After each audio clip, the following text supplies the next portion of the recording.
नमस्कार दोस्तों, मैं हूं आपका पंकज। एक बेहद जरूरी मुद्दे पर आज आपसे बात करनी है। आप जानते हैं कि 23 जनवरी 2023 को नेताजी सुभाष चंद्र बोस की 126वीं जयंती है, जिसे देश भर में मनाया जा रहा है। और राष्ट्रीय स्वयंसेवक संघ ने इस बार बढ़ चढ़कर इसको मनाने का फैसला किया है, बड़े बड़े आयोजन कर रहा है। लेकिन इस बीच सुभाष चंद्र बोस की बेटी अनीता बोस, जो अर्थशास्त्री हैं और जर्मनी में रहती हैं, उनका एक बयान बहुत चर्चित हो रहा है। उन्होंने ये कहा है कि नेताजी सुभाष चंद्र बोस आरएसएस के आलोचक थे। दोनों की विचारधाराएं एकदम उलट थी। इससे आरएसएस बौखला गया है और उसने सवाल पूछा है कि आखिर ऐसा नेताजी ने कब कहा। आज आपको बताएंगे कि नेताजी क्यों आरएसएस के खिलाफ थे, उसकी विचारधारा के खिलाफ थे।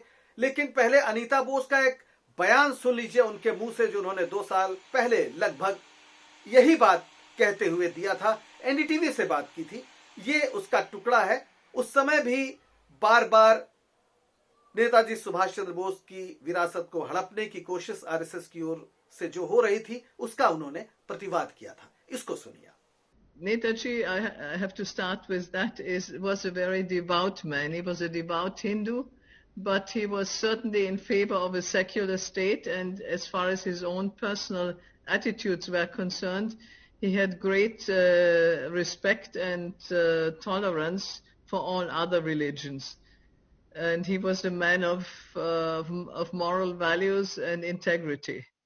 And I think he certainly would want India to be a secular state, remain a secular state, or if you want to look at it that way, become even more of a secular state than it has been, not only in the immediate past, but for many years really. यानी नेताजी सुभाष चंद्र बोस की बेटी साफ कह रही हैं कि RSS के कठोर आलोचक थे।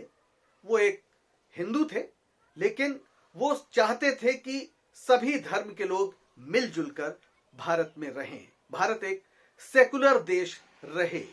ये कहना है अनीता बोस का। और आरएसएस जब इसका प्रतिवाद करता है, इसका प्रमाण मांगता है, तो उसे बताना जरूरी है कि ये सब कोई किसी की इच्छा की बात नहीं है।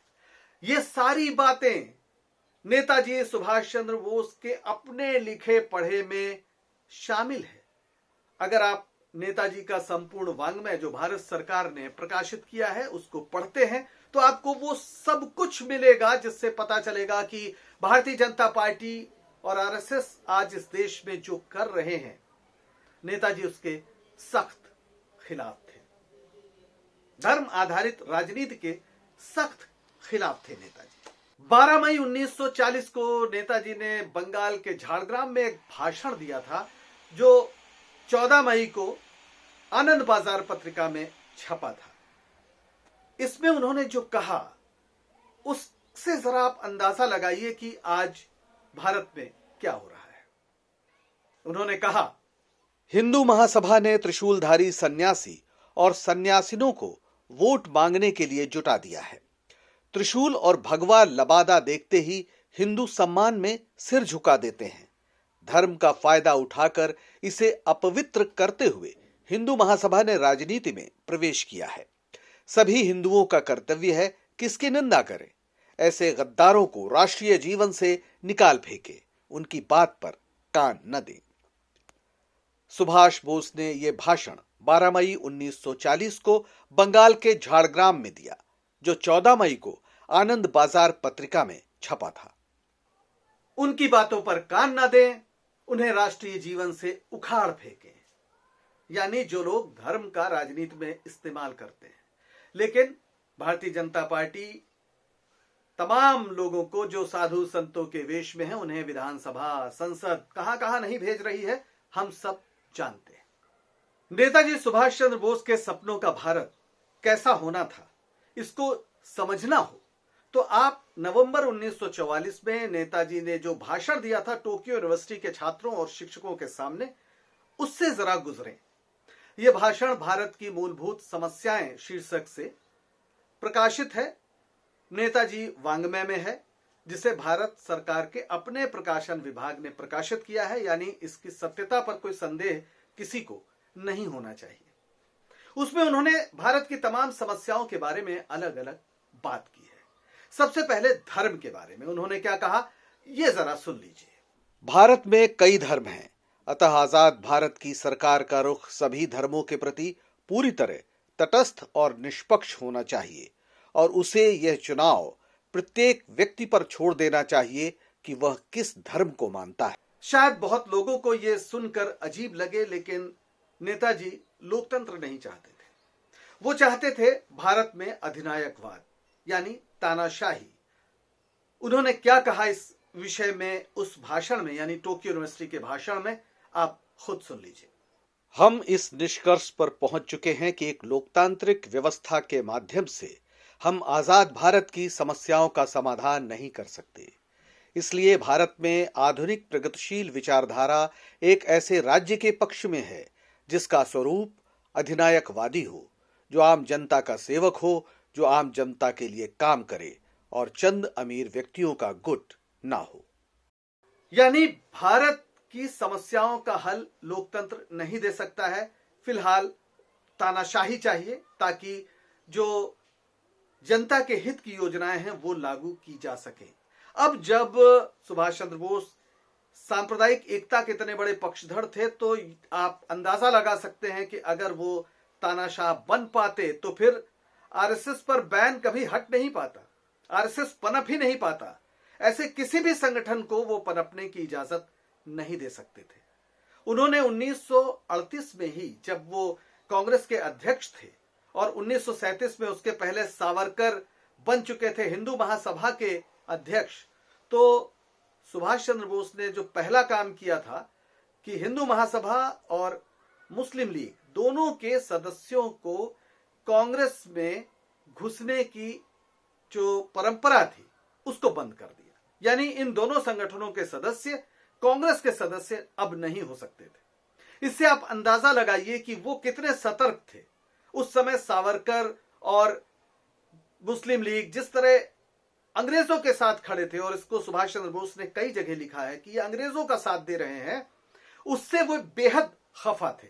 वो सांप्रदायिक राजनीति से बेहद खफा थे और नहीं चाहते थे कि ऐसे लोग कांग्रेस में आए। यही नहीं, सुभाष चंद्र बोस का जो राष्ट्रवाद था वो पूरी तरीके से कुछ मूल्यों पर आधारित था और उसमें सांप्रदायिक संकीर्णता का कोई स्थान नहीं था। क्या कहा उन्होंने सुभाष चंद्र बोस ने राष्ट्रवाद के बारे में, राष्ट्रीयता के बारे में, वो भी सुन लीजिए।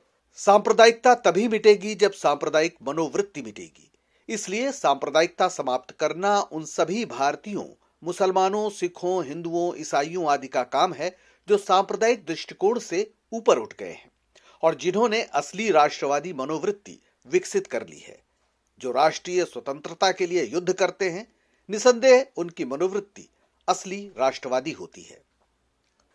और सबसे महत्वपूर्ण बात कि जब कांग्रेस से निकलकर नेताजी सुभाष चंद्र बोस ने फॉरवर्ड ब्लॉक बनाया, तो दरअसल वो एक मार्क्सवादी पार्टी का गठन करना चाहते थे। जी हां, आपने बिल्कुल ठीक सुना, एक मार्क्सवादी पार्टी का गठन करना चाहते थे। वो मार्क्सवाद जिसका नाम सुनते ही आरएसएस और भारतीय जनता पार्टी के लोग इस तरह भड़कते हैं जैसे कि कोई सांड भड़कता है लाल कपड़ा देखकर।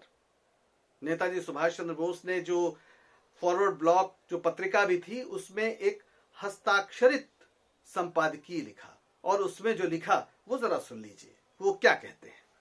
आमतौर पर यह अनुभव किया गया कि कांग्रेस के सभी प्रगतिशील, उग्र, सुधारवादी और साम्राज्यवाद विरोधी लोगों की जो समाजवादी या कम्युनिस्ट पार्टी में शामिल होने को तैयार नहीं है, समान न्यूनतम कार्यक्रम के आधार पर संगठित किया जाना चाहिए। साथ ही मैंने अनुभव किया कि केवल इसी तरीके से दक्षिणपंथ के आघात का प्रतिवाद किया जा सकता है तथा एक मार्क्सवादी पार्टी के विकास की जमीन तैयार की जा सकती है। फॉरवर्ड ब्लॉक की भूमिका 12 अगस्त 1939, पेज नंबर 6, नेताजी संपूर्ण वाङ्मय, खंड 10, प्रकाशन विभाग, भारत सरकार। यानी नेताजी सुभाष चंद्र बोस एक मार्क्सवादी पार्टी बनाकर इस देश में तानाशाही लाना चाहते थे ताकि समाजवादी नीतियों का वो एक प्रयोग कर सकें, इस देश में अमीर और गरीब की खाई को दूर कर सकें, जिस तरह से अमीर लूटते रहे हैं इस देश को वो बंद हो सके। और ये बात उन्होंने बार बार लिखी है। उन्होंने ही योजना आयोग बनाया था जिसे माननीय नरेंद्र मोदी जी ने खत्म कर दिया। योजना आयोग कांग्रेस अध्यक्ष रहते हुए सबसे पहले सुभाष चंद्र बोस जी ने ही बनाया था। यानी अगर अनीता बोस इस बात को कह रही हैं कि आरएसएस सुभाष चंद्र बोस की विरासत को हड़पना चाहता है, उनकी विचारधारा को छुपाना चाहता है और केवल उनकी मूर्ति, उनकी तस्वीरें लगाना चाहता है, तो वो क्या गलत कह रही हैं। और क्या इससे हमें सतर्क नहीं हो जाना चाहिए? जिस तरह एक पक्के गांधीवादी जिन्होंने आरएसएस पर बैन लगाया था, सरदार पटेल, उनकी विरासत को हड़पने की आरएसएस ने कोशिश की थी, वैसे ही कोशिश सुभाष चंद्र बोस के लिए भी की जा रही है। और ऐसे में हम सबका फर्ज है कि सुभाष चंद्र बोस के जो विचार थे वो सामने लाए जाएं। यानी वो एक समाजवादी और सेकुलर भारत बनाना चाहते थे, हिंदू, मुस्लिम, सिख, ईसाई सबकी एकता चाहते थे। ये बात हमें पूरे जोर शोर से कहनी है उनके लिए जो धर्म को राष्ट्रवाद का आधार बताते हैं, उनको हमें ये बात बतानी होगी। और हमें उम्मीद है कि ये जो कोशिश है आरएसएस की, ये कामयाब नहीं हो पाएगी अगर आप ये काम करते हैं। और इतना तो निश्चित है कि आरएसएस पर अगर सुभाष चंद्र बोस के हाथ में इस देश की बागडोर आती तो ऐसा बैन लगता जो कभी नहीं हटता। आज के लिए बस इतना ही, दीजिए इजाजत और बने रहिए, जुड़े रहिए डॉक्टर पंकज स्पीक्स के साथ। इस YouTube चैनल को लाइक करिए, सब्सक्राइब करिए। नमस्कार।